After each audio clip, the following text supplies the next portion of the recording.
La période des festivals s'ouvre et il y a une certaine psychose. Avec nous en plateau, l'aspect médical, professeur Megarban, bonjour. Bonjour. Vous êtes le chef du service de réanimation médicale et toxicologique à l'hôpital Lariboisière à Paris.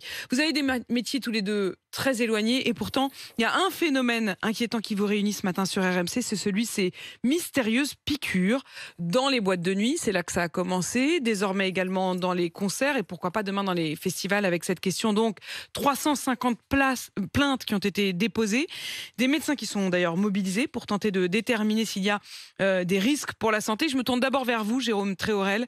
Vous vous apprêtez à accueillir 280 000 spectateurs sur 4 jours. Ce sera du 14 au 17 juillet. Est-ce que vous êtes inquiet ?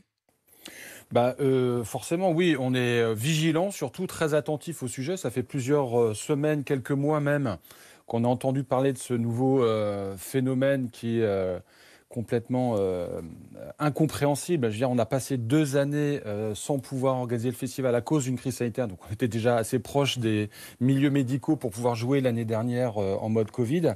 Et là, de découvrir qu'au moment de revivre ensemble, repartager des moments d'émotion de concert, il y a quelques personnes mal intentionnées qui ont inventé cette nouvelle pratique. Donc déjà, on est en colère. Après, on a depuis plusieurs années...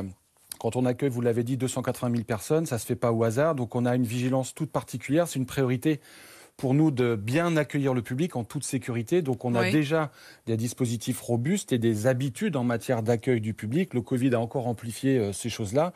Donc on y travaille, et notamment avec des professionnels, avec des équipes, avec d'autres festivals pour anticiper un peu les choses et puis surtout rassurer le public pour éviter justement l'amplification de cette psychose et surtout dissuader les personnes mal intentionnées que sur des festivals, c'est pas parce qu'il y a beaucoup de monde qu'on ne surveille pas et on a des outils et des pratiques qui font que on pourra faire en sorte d'empêcher au maximum ce genre de pratique qui est intolérable.